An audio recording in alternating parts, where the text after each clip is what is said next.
Start. Ask. What was the question? Of if you have to see a battle between Shiva Yeah. against the worst villain, Yeah. who is? So I'm saying that Shiva is the god of all gods, and for him the antagonist in his first life was Daksha. Now who is Daksha? Daksha is a king. He's a king, and his daughter is Parvati. She is the realization, and the daughter is the realization of nature. And Shiva is a yogi who does yoga So he's no one. in Himalayas, and he has nothing to do with the society. So he has nothing. So he wants to marry this girl, and the father doesn't allow it. So the father is against this marriage, but the girl obviously marries Shiva because the girl is nothing but nature, and nature loves Shiva because Shiva part of- is the male realization of nature, and the girl is a female realization of nature. So they have to get together anyway because it's in the concept of Christianity. There is the chalice and the vessel, you know. Okay, yeah. In the Last Supper, there is a picture where, yeah. So the Holy Grail and the chalice. So here also, the male portion of the nature, that is Shiva, and the female version of nature, that is Parvati, they are getting together.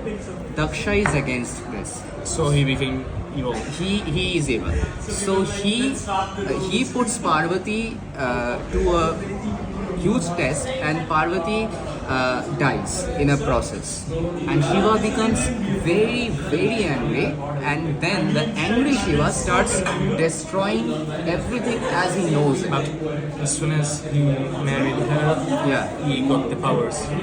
No, Shiva is a yogi who has realized the 100% of himself. Ah, So okay. he was powerful already.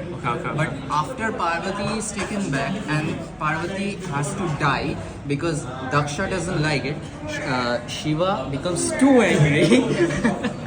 Shiva becomes too angry that he starts destroying everything.